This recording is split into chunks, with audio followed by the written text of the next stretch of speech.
Coach, what is the competition like in your room, and how have things kind of been the first week and a half, I guess?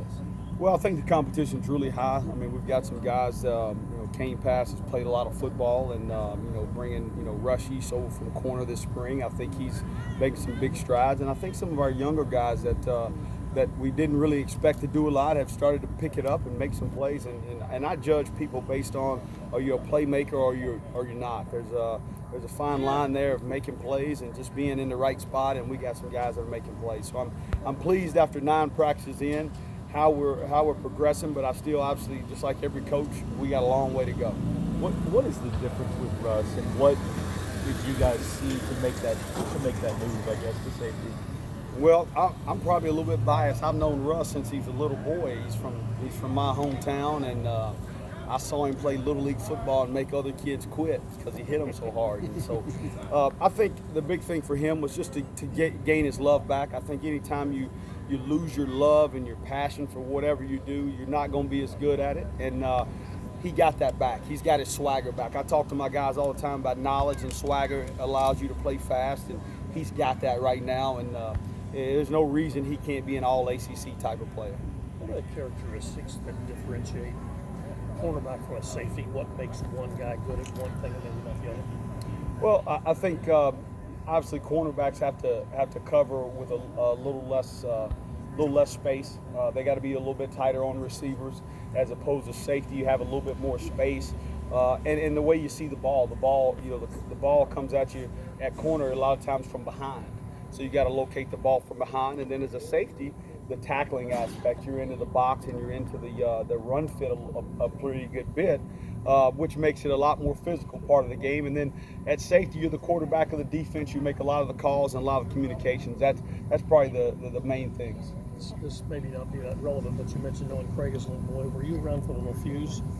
Yeah, well, they're I don't want to tell my age, but the LaFews. I played Little League baseball with Bobby, and knew Travis, knew the whole family. So yes, I know them very well. I told my age by asking the question. What for you? You mentioned some other guys. Anybody that has stood out that maybe you didn't expect, or any of the newcomers? Yeah, well, Jack Fago is one that every day he flashes, and he's a walk-on guy that earned a scholarship this spring, and every single day he flashes. And what I mean by flash, you look on the tape and he's making a big play, and he's come along. He's a guy that has really stepped his play up, and I have no problem putting him in a ball game, and I think he can help us win. As well as Trinell Troutman.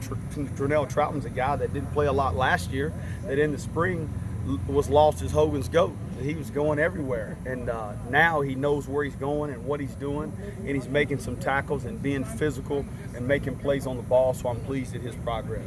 There's a lot of turnovers in the scrimmage. How much of that came from your group, and what was the cause of that?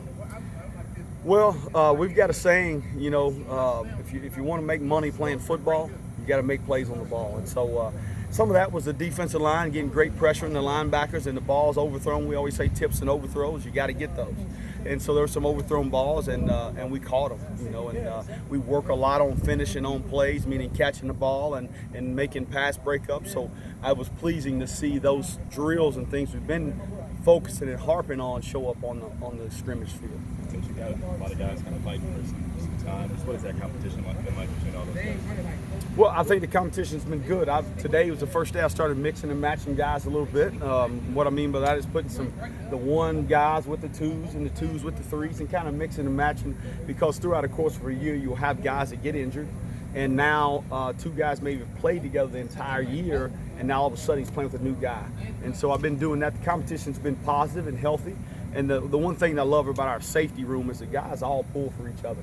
And that's a culture that we're trying to build within our room, is be for each and every guy. And we're a family, and we're a next man up mentality. If one guy gets hurt, we expect that next guy to go in there and make plays, and do that by building confidence in each other. Has the scrimmage helped you kind of narrow down a rotation of what you might want to put on the field, or you still kind of evaluating that? Well, not yet. Other than those first 2, the first 2 guys I think are pretty solid. But other than that, down the 2s, 3s, those guys are still jockeying for position, and it'll come down to who's consistent and who can make plays. Kane Kane has played a lot of football here, and it seems like each time it's kind of like, okay, he's kind of the guy that nobody kind of mentions, and then he wins a spot every year, and it seems like he's just kind of consistent. Have you seen that? Yeah, Kane's really intelligent. Kane's really smart. Even though he doesn't say anything, he could stand right here and you would not know he was there because he's very quiet, but he's very intelligent, very football smart, and that's why Kane is kind of that old faithful. And so he's done a much better job this fall camp of making plays and being confident and going attacking the ball. But I think he's played a lot of reps because the coaches could always count on him to be in the right spot and get other guys lined up. And he's continuing to do that right now. Those first two, you said you were pretty solid, referring to. Well, it'd be Russ and Kane are the starters right now. Russ at strong and Kane at free. Those two guys work really well together. Right now I do a voting depth chart. So the guys in the room voted those two guys as starters, and that's how we roll. All right. Thanks, Coach.